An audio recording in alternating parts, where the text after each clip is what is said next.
Hi, welcome to Spec Hunter. The Mac Mini has always been Apple's hidden gem. It has never been as flashy as the iPhone. It does not carry the same prestige as the MacBook Pro. And it is not as iconic as the iMac. But year after year, it quietly remains one of the most versatile Macs in Apple's lineup. A small desktop that is affordable, flexible, and powerful enough to take on everyday tasks and even demanding workloads if you choose the right configuration. Many people underestimate it, but those who use it know how practical it really is.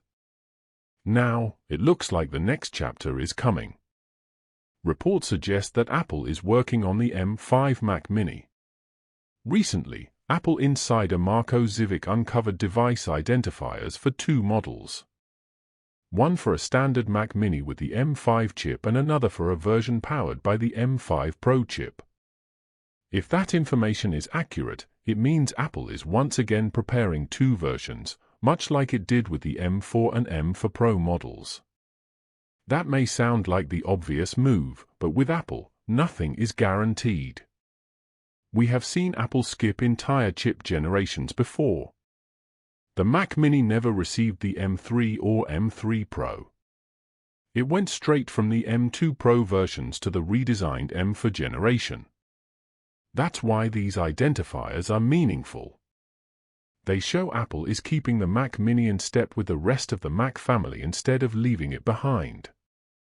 It confirms that the Mini continues to be part of Apple's main roadmap, which is a big deal considering how neglected it once felt during the Intel years.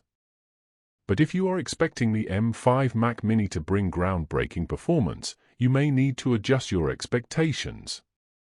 According to reports, the M5 will use TSMC's new M3P process. This is a more advanced version of the 3nm technology used for the M4. In plain terms, the M5 will be more efficient and somewhat faster. But it won't be a massive leap. Based on how previous Apple Silicon upgrades have gone, the performance boost will likely fall in the 15 to 25% range compared to the M4. That is solid, but not revolutionary. So the big question is whether the M5 Mac Mini will be worth it. The answer depends on who you are.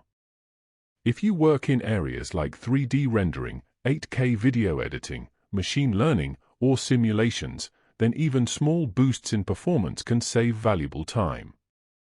Every percentage matters in professional workflows.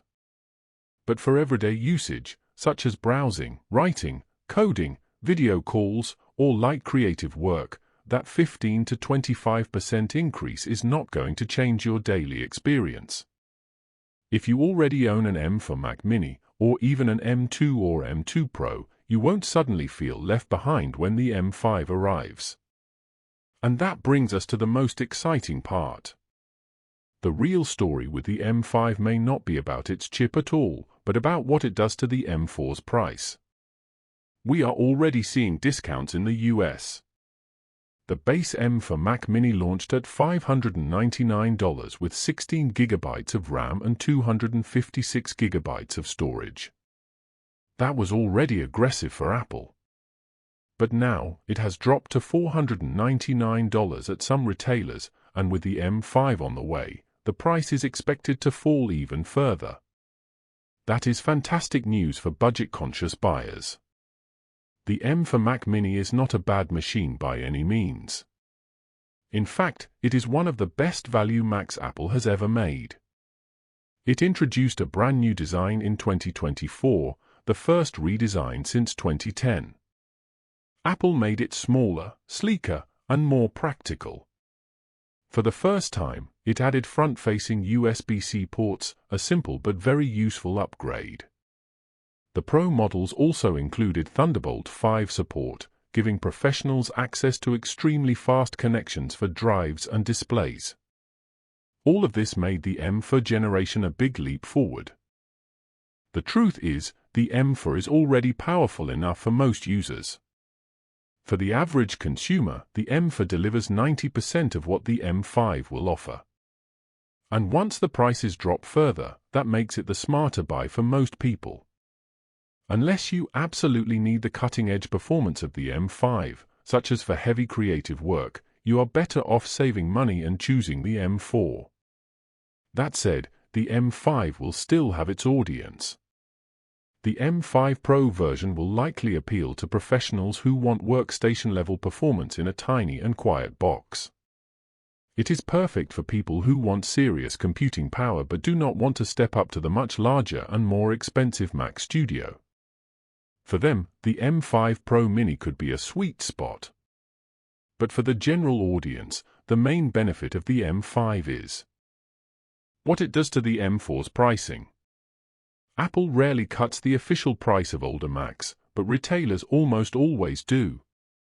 And Apple's refurbished store will almost certainly start filling with discounted M4 models once the M5 launches. That means the M4 is about to become an even bigger bargain. When it comes to design, do not expect Apple to make changes this soon. The Mac Mini was redesigned just last year, after 14 years without a major update. The new design still looks fresh and modern. It is smaller, sleeker, and practical. Apple is unlikely to change the exterior again for the M5. The upgrades will be focused on what's inside, with the new silicon. This is not a bad thing. Not every generation needs a dramatic redesign. Sometimes small refinements are enough. What really matters is that the Mac Mini is no longer being left behind. It is an active part of Apple's lineup, and it continues to evolve alongside the MacBook Pro, iMac, and iPad Pro. And yes, Apple is preparing to bring the M5 chip to more than just the Mac Mini. The iPad Pro is expected to get the M5 as well. Reports suggest production will begin in the second half of 2025, lining up with a fall release. The only other rumored feature is dual front-facing cameras, one optimized for portrait orientation and one for landscape. It could make video calls smoother, but we'll have to see if it becomes more than just a gimmick. The MacBook Pro will also see M5 upgrades. The 14-inch and 16-inch models are expected to launch with M5, M5 Pro, and M5 Max versions in early 2026. But there is a catch. Insiders say Apple is preparing a major MacBook Pro redesign for late 2026. This could include larger displays, slimmer bezels, and other new features. By that time, the M6 chips will likely be ready. So if you are waiting for a MacBook Pro, it may be smarter to hold off for that redesign rather than rushing into the first M5 models. The iMac is also part of the M5 lineup. A refresh is expected around the same time as the Mac Mini and MacBook Pro. Since the iMac only recently received a colorful redesign, the new version will likely look the same on the outside. The changes will be internal, with the M5 chip delivering a bit more performance and efficiency. Coming back to the Mac Mini, it is worth highlighting a few features that often get overlooked. The Mini supports multiple external displays, up to 2 on the base version and up to 3 or even 4 on the Pro models, depending on the configuration. It can handle 6K resolution monitors, making it a strong choice for creative professionals. It also brought Wi-Fi 7 and Bluetooth 5.4 support in the M4 generation, which should carry over to the M5. That means faster wireless connections, lower latency, and better stability for modern accessories. The Mini is also one of Apple's most flexible Macs. Unlike a laptop, it does not tie you to a built-in screen or keyboard. You can connect it to an ultra-wide monitor, a mechanical keyboard, or even use it as part of a server setup. It can adapt to whatever your needs are, which is part of why so many developers, musicians, and home office users love it. So here is the bottom line. If you need absolute performance for professional workloads, the M5 will serve you well. You will get a modest speed boost, better efficiency, and possibly longer software support. But if you want value, the M4 is about to become one of the best deals Apple has ever offered.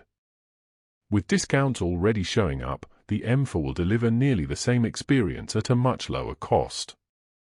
The Mac Mini has always been about balance.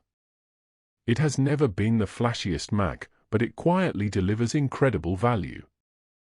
The M5 will continue that story, while at the same time making the M4 an even smarter buy for people who care about price to performance.